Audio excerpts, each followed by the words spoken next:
Students, in the previous class we have discussed about the products by using the standard identities. ವಿದ್ಯಾರ್ಥಿಗಳ ಹಿಂದಿನ ತರಗತಿಯಲ್ಲಿ ನಾವು ನಿತ್ಯ ಸಮೀಕರಣಗಳನ್ನು ಬಳಸಿಕೊಂಡು ಗುಣಲಬ್ಧಗಳನ್ನು ಕಂಡುಹಿಡಿತಾ ಇದ್ವಿ. ಅದರಲ್ಲಿ ಅಭ್ಯಾಸ 6.5 ಎಕ್ಸೈಸ್ 6.5 ಆ ಮೈನನ್ನು ನಾವು ಬಿಡಿಸ್ತಾ ಇದ್ವಿ. ಅದರಲ್ಲಿ ಕೆಳಗಿನವುಗಳ ಗುಣಲಬ್ಧಗಳನ್ನು ಸೂಕ್ತ ನಿತ್ಯ ಸಮೀಕರಣ ಬಳಸಿ ಕಂಡುಹಿಡಿಯಿರಿ. ಸೂಕ್ತವಾಗಿರ್ತಕ್ಕಂಥ ಕೊಟ್ಟಿರ್ತಕ್ಕಂಥ ಲೆಕ್ಕಕ್ಕೆ ಸೂಕ್ತವಾಗಿರ್ತಕ್ಕಂಥ ನಿತ್ಯ ಸಮೀಕರಣಗಳನ್ನು ಬಳಸಿ ನಾವು ಅವುಗಳ ಗುಣಲಬ್ಧ ಕಂಡುಹಿಡಿತಾ ಇದ್ವಿ. ಅದರಲ್ಲಿ ವಿಶೇಷವಾಗಿ ವಿದ್ಯಾರ್ಥಿಗಳೇ ಆ ಅಭ್ಯಾಸದಿಂದ ಏನು ಮಾಡ್ಕೊಂಡಿದ್ದೆ ಅಂತ ಹೇಳಿದ್ರೆ, ನಾನು ನಿಮಗೆ ಸುಲಭ ಆಗಲಿ ಅಂತ ಹೇಳಿ ಮೊದಲು ಸೂತ್ರಗಳ ಪರಿಚಯ ಆಗಲಿ, ಆನಂತರ ಆ ಯಾವ ಸೂತ್ರವನ್ನು ಒಂದೇ ಸೂತ್ರದ ಮೇಲ್ಗಡೆ ಅವುಗಳನ್ನು ಲೆಕ್ಕಗಳನ್ನು ವಿಂಗಡಣೆ ಮಾಡಿಕೊಂಡು ಅದೇ ಸೂತ್ರವನ್ನು ಅನ್ವಯಿಸಿ ನಿಮಗೆ ಅಭ್ಯಾಸ ಮಾಡಲಿಕ್ಕೆ, ಆ ಲೆಕ್ಕಗಳನ್ನು ಬಿಡಿಸಲಿಕ್ಕೆ ಅನುಕೂಲ ಆಗಲಿ ಅಂತ ಹೇಳಿ, ಆ ಸೂತ್ರ ನಿಮಗೆ ಪರ್ಫೆಕ್ಟ್ ಆಗಲಿಕ್ಕೆ, ಹಾಗೆಯೇ ಆ ಸೂತ್ರಕ್ಕೆ ಯಾವ ಯಾವ ರೀತಿ ಲೆಕ್ಕಗಳನ್ನು ಬದಲಾವಣೆ ಮಾಡಿಕೊಟ್ಟಿರ್ತಾರೆ, ಯಾವ ರೀತಿಯಲ್ಲಿ ಲೆಕ್ಕಗಳನ್ನು ಬದಲಾವಣೆ ಮಾಡಿಕೊಟ್ಟಿರ್ತಾರೆ ಅನ್ನೋದನ್ನು ನಿಮಗೆ ಹೇಳ್ಕೊಟ್ಟಿದ್ದೆ. ಹಾಗಾಗಿ ಅದರಲ್ಲಿ a+b² ಅನ್ನುವಂತಹ ಆ ಒಂದು ನಿತ್ಯ ಸಮೀಕರಣದ ಮೇಲ್ಗಡೆ ಏನೇನೆಲ್ಲ ಯಾವ್ಯಾವ ರೀತಿಯಾಗಿರ್ತಕ್ಕಂತಹ ಲೆಕ್ಕಗಳು ಬರ್ತವೆ ಅನ್ನೋದನ್ನು ಗಮನಿಸಿ ಅದರ ಮೇಲ್ಗಡೆ ಗುಣಲಬ್ಧವನ್ನು ಕಂಡುಹಿಡಿದಿದ್ವಿ. ಸೊ ಹಾಗೆಯೇ ಒಂದು 2-3 ಲೆಕ್ಕಗಳನ್ನು ನಿಮಗೆ ಮಾಡಲಿಕ್ಕೆ ಕೊಟ್ಟಿದ್ವಿ. ಸೊ ನೀವೆಲ್ಲರೂ ಮಾಡಿದ್ದೀರಾ ಅಂತ ಅಂದ್ಕೊಂಡಿದ್ದೀನಿ. ಮಾಡಿದ್ದೀರಲ್ವಾ? ಎಲ್ಲರೂ ಮಾಡಿದ್ದೀರಲ್ವಾ? ಸುಲಭ ಇತ್ತಲ್ವಾ? ಯಾವ ಸೂತ್ರ ಬಳಸ್ಕೊಂಡಿದ್ವಿ? ಯಾವ ನಿತ್ಯ ಸಮೀಕರಣ? a+b² ಅಲ್ವಾ? So a+b² equals a² - b² a² + 2ab + b². ಆ ಸೂತ್ರವನ್ನು ಬಳಸ್ಕೊಂಡಿದ್ವಿ. ಈಗ ಇವತ್ತಿನ ದಿವಸ ಮತ್ತೊಂದು ನಿತ್ಯ ಸಮೀಕರಣ, ಮತ್ತೊಂದು ಸೂತ್ರ ಅಂತ ಅಂದ್ಕೊಳ್ಳಿ, ತಪ್ಪೇನಿಲ್ಲ. ಆ ಸೂತ್ರದ ಮೇಲ್ಗಡೆ ಇರತಕ್ಕಂತಹ ಲೆಕ್ಕಗಳನ್ನು ನಾವು ಬಿಡಿಸೋಣ. ಅದರ ಮೇಲ್ಗಡೆ ಇರತಕ್ಕಂತಹ ಆ ಅಭ್ಯಾಸದಲ್ಲಿ 6.5ರಲ್ಲಿ ಬರತಕ್ಕಂತಹ a-b² ನಿತ್ಯ ಸಮೀಕರಣಗಳನ್ನು, ಆ ಸಮೀಕರಣವನ್ನು ಬಳಸಿ ಆ ಸೂತ್ರವನ್ನು ಉಪಯೋಗಿಸಿ ಯಾವ್ಯಾವ ಲೆಕ್ಕಗಳಿದ್ದಾವೆ ಅವನ್ನೆಲ್ಲ ಆಯ್ಕೆ ಮಾಡಿ ನಾನು ಏನು ಮಾಡಿದ್ದೀನಿ, ಇಲ್ಲಿ ಬರೆದಿದ್ದೀನಿ. ಸೊ ಆ ಲೆಕ್ಕಗಳಲ್ಲಿ ನಾನು ಕೆಲವೊಂದನ್ನು ಬಿಡಿಸ್ತೀನಿ. ಇನ್ನು ಉಳಿದಿರ್ತಕ್ಕಂಥವನ್ನ ನೀವೇನೇ ಮಾಡ್ಕೊಳ್ತೀರಲ್ವಾ? Students, in the previous class we are discussing the exercise 6.5. So that is, by use a suitable identity to get each of the following products. So we are simplified, or we are find out the products by using the identities which you have studied in the previous classes. So on that exercise 6.5, so I have shown you that, so in a particular identity, that is a+b² equals a² + 2ab + b², because it is very easy to recognize you, remember you the formula, and also it is very easy to simplify the problems. So that means different types, to know the different types of the problems, so which you are going to apply a+b² only. ಅಲ್ಲಿ a+b² ಮಾತ್ರ apply ಮಾಡಬೇಕು ಅನ್ನುವಂತಹ concept ಇಟ್ಕೊಂಡು ನಾನು ಏನು ಮಾಡಿದ್ದೆ, so I have written those problems. That means I have picked those problems which are related to the a+b² formula. So now I have picked only some of the problems observed here, that from 6.5. So there are 6 problems I have picked up. So if you observe these 6 problems, so can you tell me, so which is the identity here we are going to use? ನೋಡಿ ವಿದ್ಯಾರ್ಥಿಗಳೇ, ನಾನು ಹಿಂದಿನ ತರನೇ ಇದು ಕೂಡ ಏನು ಮಾಡಿದ್ದೀನಿ, ಆ ಲೆಕ್ಕಗಳನ್ನೆಲ್ಲ ಆಯ್ಕೆ ಮಾಡಿ ಬರೆದುಬಿಟ್ಟಿದ್ದೀನಿ. ಈಗ ಇದನ್ನು ಗಮನಿಸಿದ್ರೆ ನಿಮಗೆ ಗೊತ್ತಾಗ್ತದೆ. ನೋಡಿ, 1 2 3 4 5 6 ಈ ಲೆಕ್ಕಗಳನ್ನು ಗಮನಿಸಿದಾಗ ನಿಮಗೆ ಗೊತ್ತಾಗ್ತದೆ ಇವತ್ತು ಹಾಗಾದ್ರೆ ನಾವು ಯಾವ ನಿತ್ಯ ಸಮೀಕರಣದ ಮೇಲ್ಗಡೆ ಲೆಕ್ಕಗಳನ್ನು ಬಳಸ್ತಾ ಇದ್ದೀವಿ ಅಂತ ಹೇಳಿ. ಸೊ ಯಾವ ರೀತಿಯ ಸಮೀಕರಣ ಹೇಳಿ? Yes yes you are right. ಯಾವುದು? a minus B whole square. So ಅದನ್ನು ಮೊದಲು ಬರ್ಕೊಂಡು ನೋಡೋಣ. ಯಾರಾದ್ರೂ ಹೇಳ್ತೀರಾ? So can you tell me anybody the identity, the expansion of the identity a minus b whole square? Yes? Yes it is. I will write here a minus b whole square equals a square minus 2ab plus b square. Yes, this is the today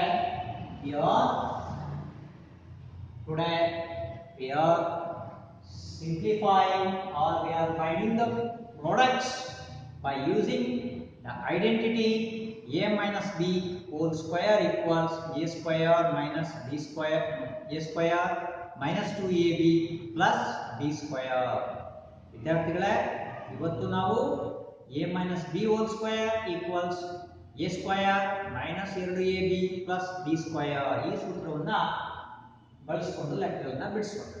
ನೋಡಿ, ಇಲ್ಲಿ ಈ ಲೆಕ್ಕಗಳನ್ನ ಗಮನಿಸಿದಾಗ ನಾನು ಇದರಲ್ಲಿ ಕೆಲವೊಂದು ಮಾತ್ರ ನಿಮಗೆ ಹೇಳ್ಕೊಡ್ತೇನೆ. ಇನ್ನು ಉಳಿದಿದ್ದೆಲ್ಲ ನೀವು ಮನೆಯಲ್ಲಿ ಬಿಡಿಸಿ ಅದನ್ನ ತೋರಿಸ್ಬೇಕು. ಗೊತ್ತಾಯ್ತಲ್ಲ? ಮಾಡ್ಕೋ. ನೋಡಿ, ಇದರಲ್ಲಿ ನಾನು ಈ ಎರಡನೇ ಲೆಕ್ಕವನ್ನು ಆಯ್ಕೆ ಮಾಡ್ಕೊಳ್ತೇನೆ, ಮೂರನೇ ಲೆಕ್ಕವನ್ನು ಆಯ್ಕೆ ಮಾಡ್ಕೊಳ್ತೇನೆ, ಹಾಗೆಯೇ ನಾನು ಇದರಲ್ಲಿ ಆರನೇ ಲೆಕ್ಕವನ್ನು ಆಯ್ಕೆ ಮಾಡ್ತೀನಿ. ಈ ಮೂರು ಲೆಕ್ಕಗಳನ್ನ ನಿಮಗೆ ಆಯ್ಕೆ ಮಾಡಿ ನಾನು ಹೇಳ್ಕೊಡ್ತೇನೆ. ಇನ್ನು ಉಳಿದಿರ್ತಕ್ಕಂತಹ 1, 4 ಮತ್ತು 5ನೇ ಲೆಕ್ಕಗಳನ್ನ ನೀವು ಬಿಡಿಸ್ಬೇಕು. ಸೊ ಈಸಿ ಇದೆ ಅಲ್ವಾ? ನೀವು ಆಲ್ರೆಡಿ ನನಗಿಂತ ಮುಂಚೆನೆ ನೀವೇನ್ ಮಾಡಿದ್ದೀರಿ, ಈಗ ಆಲ್ರೆಡಿ ಸೂತ್ರ ಗೊತ್ತಾಗ್ಬಿಟ್ಟಿದೆ ಯಾವುದು ಅಂತ ಹೇಳಿ. ಹೇಗೆ ಬರ್ಕೋಬೇಕು ಅಂತ ಹಿಂದೆನೆ ಮಾಡಿದ್ದೇವೆ, ವ್ಯತ್ಯಾಸ ಏನಿಲ್ಲ, ಸೂತ್ರ ಮಾತ್ರ ಬದಲಾವಣೆ, ವಿಧಾನ ಒಂದನೇ. Students, in these problems I have selected second problem, third problem and the sixth problem. So the remaining 3 problems you should have to work in your home. So I think you have got so which is the formula we are going to use and how to write the problems and simplify as it is in the previous problems which are simplified by using the identity a plus b whole square. So a plus b whole square formula use ಮಾಡಿ ಏನು step ಅನ್ನು follow ಮಾಡ್ತಿದ್ಯೋ ಅದೇ step ಅನ್ನು ಇಲ್ಲಿ a minus b whole square formula use ಮಾಡಿ ನಾವು simplify ಮಾಡ್ತೀವಿ.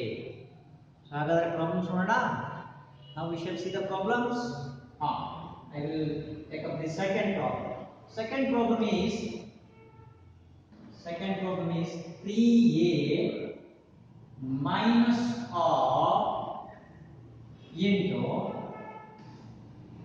3a minus r. ಈ ಲೆಕ್ಕವನ್ನು ತೆಗೆದುಕೊಂಡಿದ್ದೇನೆ. 3a minus ಅರ್ಧ into 3a minus ಅರ್ಧ.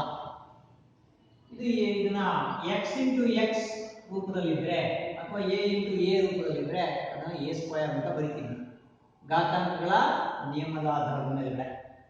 So therefore this can be written as 3a minus 1/2 whole square. 3a minus 1/2 whole square. So clearly it is the form a minus b whole square. Now write down the formula a minus b whole square equals a square minus 2ab plus b square. Now as usual in the previous problems, that means a plus b whole square, compare the LHS part of the formula with the problem. LHS part of with the problem. So ಲೆಕ್ಕದ ಸೂತ್ರದ ಎಡಭಾಗವನ್ನು ಲೆಕ್ಕದಿಂದ ಹೋಲಿಕೆ ಮಾಡಿ. a place ಅಲ್ಲಿ ಏನಿದೆ 3a ಇದೆ, a ಜಾಗದಲ್ಲಿ 3a ಇದೆ. So ಹಾಗೆ ಅಬ್ಸರ್ವ್ ಮಾಡಿ, b ಜಾಗದಲ್ಲಿ in place of b 1/2 or half. So in place of b write down half. Substitute this value in the RHS. ನೋಡಿ ವಿದ್ಯಾರ್ಥಿಗಳೇ, ಸೂತ್ರ ಬರ್ಕೊಂಡಿದ್ದೀವಿ. ಸೂತ್ರ ಬರ್ಕೊಂಡಾದ್ಮೇಲೆ a ಜಾಗದಲ್ಲಿ ಇದೆ 3a ಇದೆ, a equals 3a.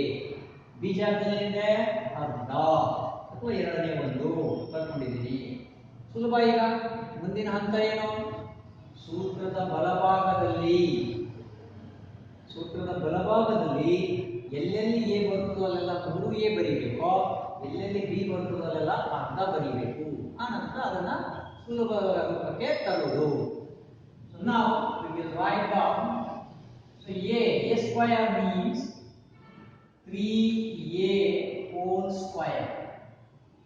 3a whole square minus 2 into a means 3a into b means half plus, in the formula it is plus, b means b square, here b means half square whole square. Just ಏನು ಮಾಡಿದ್ದೇನೆ, a value b value substitute ಮಾಡಿದ್ದೀನಿ. a ಅಂದ್ರೆ 3a whole square minus 2 ಸೂತ್ರದಲ್ಲಿದೆ, a ಅಂತ ಹೇಳಿದ್ರೆ 3a, b ಅಂತ ಹೇಳಿದ್ರೆ ಅರ್ಧ. ಅಲ್ಲಿಗೆ 2 ಇಂಟು 3a ಇಂಟು ಅರ್ಧ ಪ್ಲಸ್ b ಅಂದ್ರೆ ಎರಡನೇ ಒಂದು ಅಥವಾ ಅರ್ಧ ಸ್ಕ್ವೇರ್. ಸೊ ಈಗ ಬಿಡಿಸೋಣ. ನೋಡಿ, ಸಿಂಪ್ಲಿಫೈ ಮಾಡಿದ್ರೆ 3 3s are ಎರಡು ಬಾರಿ ಗುಣಿಸಬೇಕು. 3 3s are 9.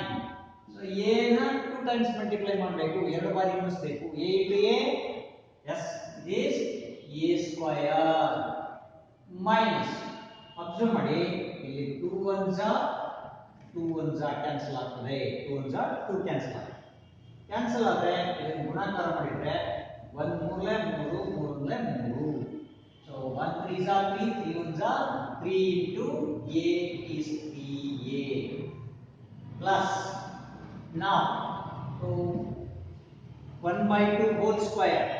So that means we have to multiply both the numerator and denominator 2 times. 1 1s are 1 numerator. So denominator 2 2s are 4. ಎರಡು ನೋಡಿ, ಈಗ ಇದನ್ನ ಎರಡು ಬಾರಿ ಗುಣಿಸೋಣ. 3 9, a into a ಸ್ಕ್ವೇರ್ ಆಗ್ತದೆ. ಇಲ್ಲಿ 2 ಕ್ಯಾನ್ಸಲ್ ಆಗ್ತದೆ. 1 3 3 into a 3a plus. So ಈಗ ಅಂಶ ಮತ್ತು ಛೇದ ಎರಡನ್ನೂ ಎರಡು ಬಾರಿ ಗುಣಿಸಿ 1 1 ಆಗ್ತದೆ, ಅಂಶ ಛೇದ 2 4 ಆಗ್ತದೆ. ಸೊ ಹಾಗಾದ್ರೆ the product of 3a minus half and 3a minus half is 9a square minus 3a plus 1 by 4. 3a minus ಅರ್ಧ into 3a minus ಅರ್ಧ, ಇದರ ಗುಣಲಬ್ಧ 9a square minus 3a plus 4ನೇ ಒಂದು ಬರ್ತದೆ. ಗೊತ್ತಾಯ್ತಲ್ಲ ವಿದ್ಯಾರ್ಥಿಗಳೇ? ಸುಲಭ ಆಯ್ತಲ್ಲ students? I think you have understand how to simplify, how to find out the product by using the identities. So it will be very easy. So now we will move on to the next problem. So that is third problem. The third problem is, it is 7a minus 9b into 7a minus 9b. 7a minus 9b into 7a minus 9b. ನೋಡಿ, 7a minus 9b, 7a minus 9b. ಈಗ ಇವೆರಡು x into x ರೂಪದಲ್ಲಿದೆ. ಆಗ ಏನಾಗ್ತದೆ? x square, a into a square, p into p square ಘಾತಾಂಕದ ನಿಯಮದಿಂದ. So ಹಾಗಾದ್ರೆ how can we write this? It can be written as 7a minus 9b whole square. 7a minus 9b whole square. 7a minus 9b whole square ಆಯಿತು. ಈಗ ಯಾವ ಸೂತ್ರದಿಂದ ನಾವು ಲೆಕ್ಕ ಮಾಡ್ತಾ ಇದ್ದೀವಿ? ಅಲ್ಲೇ ಬೋರ್ಡ್ ಮೇಲೆ ಇದೆಯಲ್ಲ, ಏನ್ ಆ ಸೂತ್ರವನ್ನು ಬರ್ಕೊಳ್ಳೋಣ. ನಾವು ಇದು write on the identity or formula. a minus b whole square equals a square minus 2ab plus b square. So next hanta ಏನು ಮುಂದಿನ ಹಂತ ಏನು? Which is the next step? Yes, good. Compare the LHS of the identity with the problem. ಸೂತ್ರದ ಎಡಭಾಗವನ್ನು ಲೆಕ್ಕದೊಂದಿಗೆ ಹೋಲಿಕೆ ಮಾಡಬೇಕು.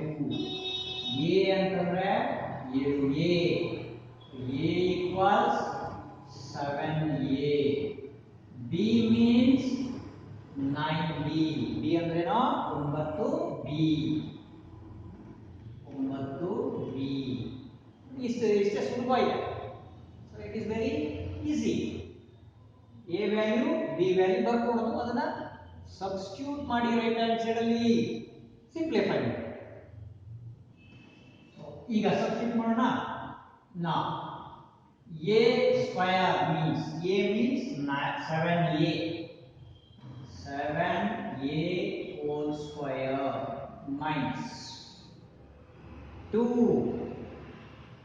into formula a means 7a into b means b, right?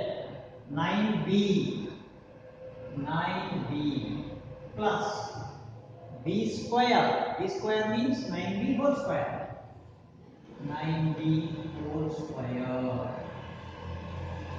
Now this will be equal to 7a whole square. ಎರಡು ಸತಿ multiply ಮಾಡಿ, ಎರಡು ಸತಿ ಗುಣಾಕಾರ ಮಾಡಿ. 7 49, 7 7 49, a into a square minus ಈಗ ಇದನ್ನ ಗುಣಾಕಾರ ಮಾಡ್ಕೊಳ್ಳಿ. ಎಡಗಡೆಯಿಂದ ಗುಣಾಕಾರ ಮಾಡಿ 9 7 2, ಅಥವಾ ಎಡಗಡೆಯಿಂದ ಗುಣಾಕಾರ ಮಾಡಿ. ಎಷ್ಟು ಬರ್ತದೆ?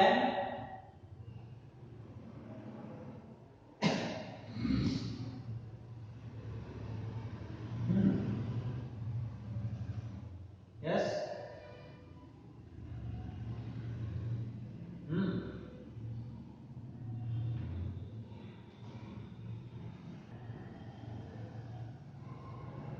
Yes, what will be the product of 9 into 7 into 2 or 2 into 7 into 9?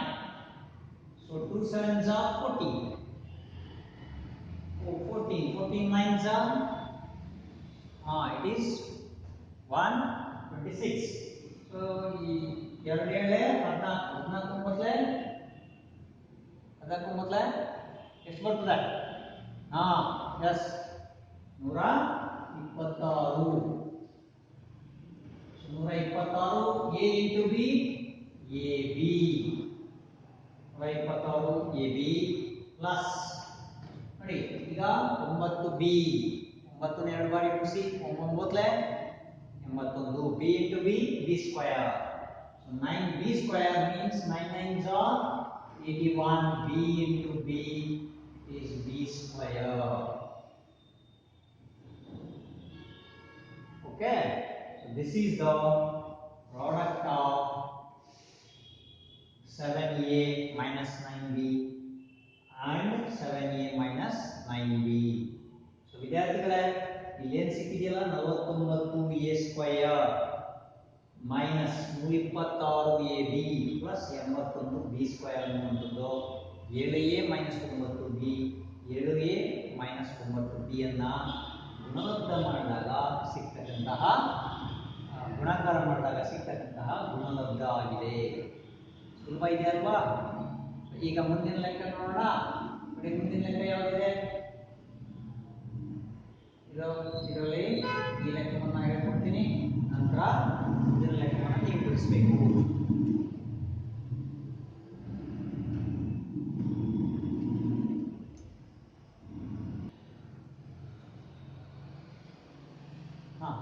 So ಈಗ ನೋಡಿ ಸ್ಟೂಡೆಂಟ್ಸ್, ಈಗ ನೋಡಿ ವಿದ್ಯಾರ್ಥಿಗಳೇ, ಈಗ 4ನೇ ಲೆಕ್ಕ ಒಂದು ಸ್ವಲ್ಪ ನಿಮಗೆ ಏನೋ ಒಂದು ಡಿಫರೆಂಟ್ ಇದೆಯಲ್ಲ, ವ್ಯತ್ಯಾಸ ಇದೆಯಲ್ಲಪ್ಪ ಅಂತ ನಿಮಗೆ ಅನಿಸ್ತಾ ಇದೆ ಅಲ್ವಾ? ಅಬ್ಸರ್ವ್ ಮಾಡಿದ್ದೀರಲ್ವಾ? ಇಲ್ಲೆಲ್ಲ ಗಮನಿಸಿ ನೋಡಿ, ಇಲ್ಲಿ ಮೈನಸ್ ಮಧ್ಯಭಾಗದಲ್ಲಿದೆ 2a ಮೈನಸ್ 7 ಇಲ್ಲಿ 3a ಮೈನಸ್ ಅರ್ಧ, ಇಲ್ಲಿ 7a ಮೈನಸ್ 9b ಇದೆ. ಆದರೆ ಈ ಲೆಕ್ಕದಲ್ಲಿ ಏನಾಗ್ತಿದೆ, ಮೈನಸ್ a ಪ್ಲಸ್ ಸಿ ಇದೆ. ಸ್ವಲ್ಪ ಏನೋ ಗೊಂದಲ ಅನಿಸ್ತಾ ಇದೆಯಲ್ವಾ? So I think students you have got a little confusion. So in the problem, fourth problem, where you compare with the first three problems. First three problems, there is minus is there in between the two variables, but here it will be minus a plus c. So that is a c. You have to make a small rearrangement here. ವಿದ್ಯಾರ್ಥಿಗಳ ಗಾಬರಿ ಆಗಬೇಡಿ, ಗೊಂದಲ ಆಗಬೇಡಿ. ಏನಿಲ್ಲ, ಸ್ವಲ್ಪ ನಾವು ಇದನ್ನ ಬರ್ಕೊಳ್ಳುವಾಗ rearrange ಮಾಡಿ ಬರ್ಕೊಂಡ್ರೆ ನಮಗೆ ಲೆಕ್ಕ ಮಾಡ್ಲಿಕ್ಕೆ ಬರ್ತದೆ. ನೋಡಿ, ಇಲ್ಲಿ ಇದು ಬರ್ಕೊಂಡು ಹಾಗೆ ನಿಮಗೆ ಹೇಗೆ ರೀಅರೇಂಜ್ಮೆಂಟ್ ಮಾಡೋದು ಅಂತ ಹೇಳ್ಕೊಡ್ತೀನಿ. ಆ ಲೆಕ್ಕವನ್ನು ಮುಂದುವರಿಸಬೇಕು ಅಷ್ಟೇ. ಹಾಗಾದ್ರೆ ಇಲ್ಲಿ ಸ್ಟೂಡೆಂಟ್ಸ್ ನೋಡಿ, ಅಬ್ಸರ್ವ್ ಮಾಡಿ, ಈ 4ನೇ ಪ್ರಾಬ್ಲಮ್ ಅಲ್ಲಿ fourth problem is minus A plus C into minus a plus c, minus a plus c, minus a plus c. So just you should have to rearrange this. Rearrange ಮಾಡೋದಂದ್ರೆ ಏನು? First c ಮೊದಲು ಬರ್ಕೊಳ್ಳಿ, ಆಗ c minus a ನಂತರ ಬರ್ಕೊಳ್ಳಿ.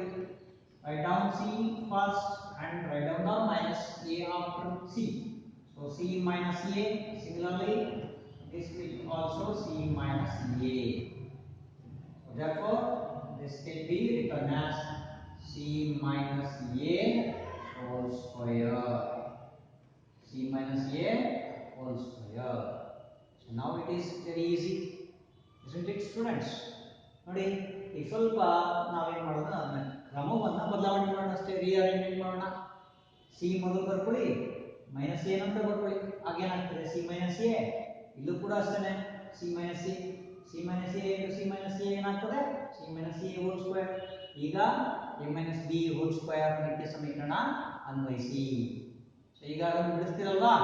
Okay, I will move on to the sixth problem.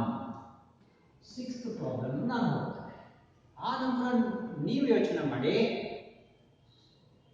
Fifth problem ಅನ್ನು ಯಾವ ರೀತಿ ಬರ್ಕೋಬೇಕು ಅಂತೇಳಿ. ಸೊ ಹಿಂದೆ ಈ ರೀತಿಯಾಗಿರ್ತಕ್ಕಂಥ ಲೆಕ್ಕಗಳನ್ನು ನಾವು ಮಾಡಿದ್ದೇವೆ, A plus B whole square ಸೂತ್ರದ ಮೇಲ್ಗಡೆ. ಅಲ್ಲಿ ಹೇಗೆ ಬರ್ಕೊಂಡಿದ್ವೋ ಇಲ್ಲೂ ಕೂಡ ಈ ಸೂತ್ರಕ್ಕೆ ಅನುಗುಣವಾಗಿ ಬರ್ಕೋಬೇಕು.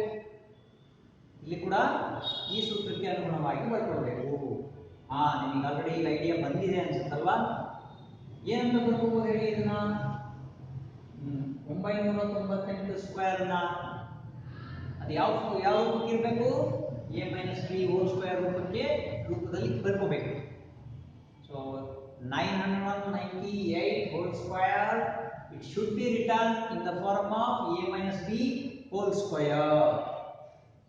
Students, I think you have got the idea how to write. So this 998 whole square in the form of a minus b. Now I will take up the program 998 whole square. This can be written as, yes, can be right. So it can be written as 1000 minus 2. 1000 minus 2. ನೋಡಿ, ಇದನ್ನ 1000 minus 2. 1002 ಕಳೆದ್ಬಿಟ್ರೆ ನಮಗೆ ಎಷ್ಟು ಬರ್ತದೆ? 998 ಸಿಕ್ಕತ್ತೆ. ಸರಿನಾ ವಿದ್ಯಾರ್ಥಿಗಳೇ? ಇದನ್ನ ನೀವು ಬೇಕಾದ್ರೆ 998 ಇಂಟು 998 ಅಂತ ಗುಣಾಕಾರ ಮಾಡಬಹುದು. ಆದ್ರೆ ಆಗಲೂ ಗುಣಲಬ್ಧ ಸಿಗ್ತದೆ. ಏನಾಗುತ್ತಂದ್ರೆ ಹೆಚ್ಚು ನಾವು ಗುಣಾಕಾರ ಮಾಡಬೇಕಾಗುತ್ತೆ, ಸಮಯ ತೆಗೆದುಕೊಳ್ತೇವೆ. ಸೂತ್ರ ಆದರೆ ಸುಲಭವಾಗಿ ಆ ಸೂತ್ರವನ್ನು ಅನ್ವಯಿಸಿದ್ರೆ ನಮಗೆ ಈಸಿಯಾಗಿ ಉತ್ತರವನ್ನು ಪಡ್ಕೊಳ್ಬಹುದು. ಈಗ ನೆಕ್ಸ್ಟ್ ಅಂತ ಏನು? So what will be the next step? Yes, write down the formula. a minus b whole square equals a square minus 2ab plus b square. Now what is the value of a and b? ಈಗ a ಮತ್ತು b ಬೆಲೆ ಏನಾಗ್ತದೆ?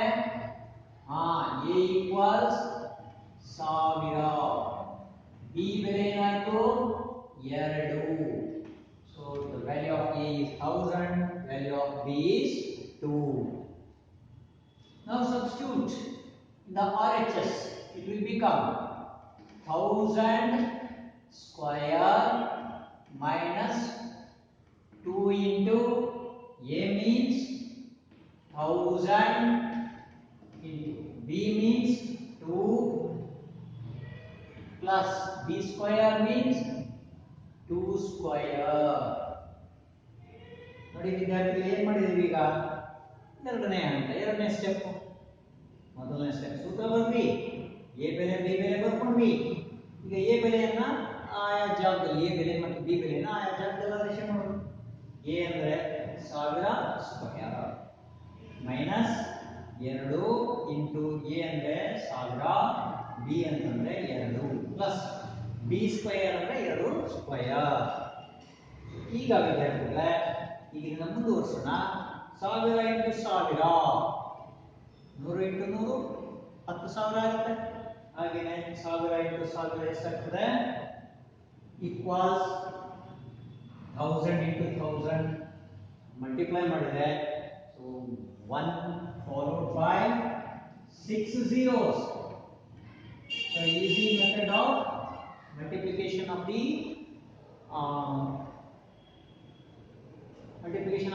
10,000, 100,000, 10,000 etc.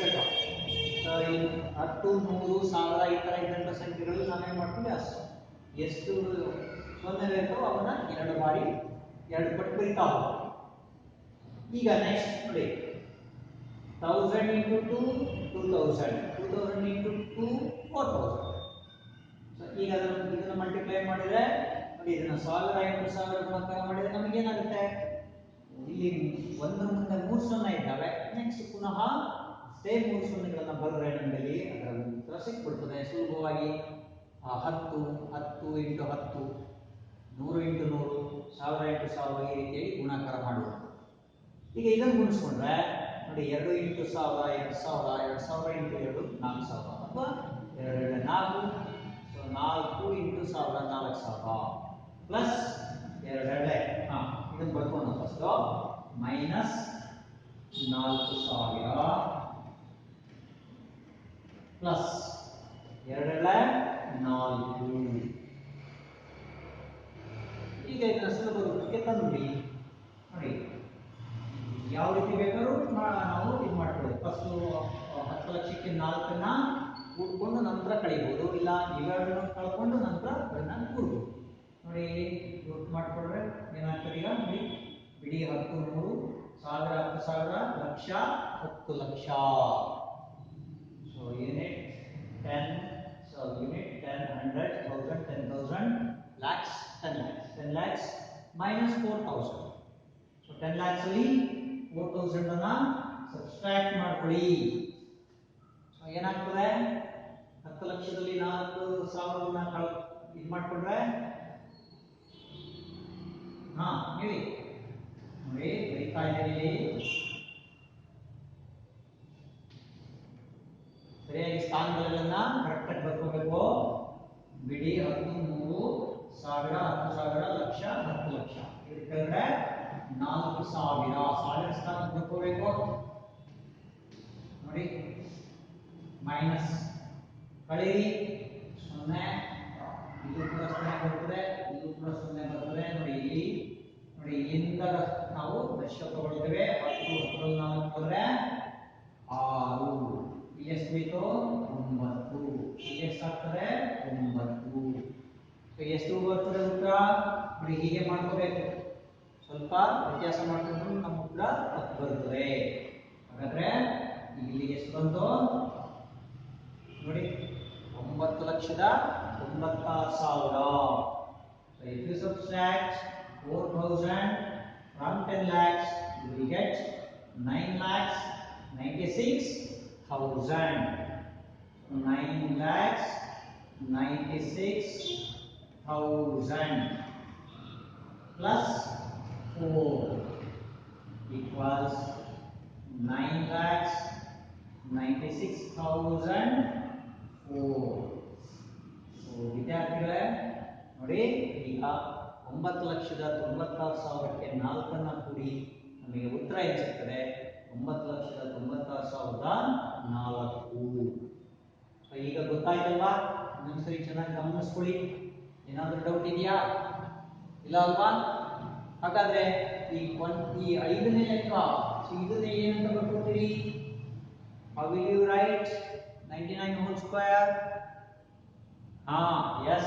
So that 99 can be written as 100 minus 1 whole square. So ನೋಡಿ, ಈ ಲೆಕ್ಕವನ್ನ ಬಿಡಿಸೋದಾದ್ರೆ 99 square ಅನ್ನ ಬಿಡಿಸೋದಾದ್ರೆ ನೀವೇನ್ ಮಾಡಬೇಕು? 100 minus 1 whole square ಅಂತ ಹೇಳಿ ಬಿಡಿಸಿ, ಆಗ ನಿಮಗೆ a ಮೈನಸ್ ಬಿ ಸೂತ್ರವನ್ನ ಹಾಕೊಂಡು ಬಿಡಿಸ್ಕೊಂಡ್ರೆ ನಿಮಗೆ ಉತ್ತರ ಸಿಗ್ತದೆ. ಈ ಲೆಕ್ಕವನ್ನ ಬಿಡಿಸ್ತಿರಲ್ವಾ? ಯಾವ್ಯಾವುದು? 1ನೇ ಲೆಕ್ಕ, 4ನೇ ಲೆಕ್ಕ. 4ನೇ ಲೆಕ್ಕ ಹೇಗೆ ಅದನ್ನು ಸ್ವಲ್ಪ ಬದಲಾವಣೆ ಮಾಡ್ಕೋಬೇಕು ಅಂತ ಇಲ್ಲಿ ಬರೆದು ತೋರಿಸಿದ್ದೀನಿ, ಇಲ್ಲಿ ಗಮನಿಸಿ 4ನೇ ಲೆಕ್ಕವನ್ನ. ಅದಾದ್ಮೇಲೆ 5ನೇ ಲೆಕ್ಕ ಕೂಡ ಇಲ್ಲಿ 99 ಸ್ಕ್ವೇರ್ ಅನ್ನ ಹೇಗೆ ಬರ್ಕೋಬೇಕು ಅಂತ ಹೇಳಿದ್ದೇನೆ. ಈ 3 ಲೆಕ್ಕಗಳಲ್ಲಿ ಇದೇ ನಾವು ನಿತ್ಯ ಸಮೀಕರಣ ಯಾವುದು? a minus b whole square. ಈ ನಿತ್ಯ ಸಮೀಕರಣವನ್ನ ಬಳಸ್ಕೊಳ್ತೇವೆ. Friends, I think you have understand how to simplify the given other problems by using the identity a minus b whole square. So you have to simplify the problem first and the 4th problem and the 5th problem. So you have to make a small rearrangement in the problem in simplifying the problem 4. So that I have shown here. This minus a plus c can be written as c minus a into c minus a will be c minus a whole square. Similarly, 99 square. So this can be written as 100 minus 1 whole square. Now use the identity a minus b whole square and you have to simplify it in your home. Okay students, we will see in the next class. ಒಳ್ಳೆಯದು ವಿದ್ಯಾರ್ಥಿಗಳೇ, ಎಲ್ಲ ಲೆಕ್ಕಗಳನ್ನು ಚೆನ್ನಾಗಿ ಅಭ್ಯಾಸ ಮಾಡಿ perfect ಮಾಡ್ಕೊಳ್ಳಿ. ಮುಂದಿನ ನಿತ್ಯ ಸಮೀಕರಣದ ಮೇಲ್ಗಡೆ ನಾವು ಮುಂದಿನ ತರಗತಿಯಲ್ಲಿ ಅಭ್ಯಾಸ ಮಾಡೋಣ.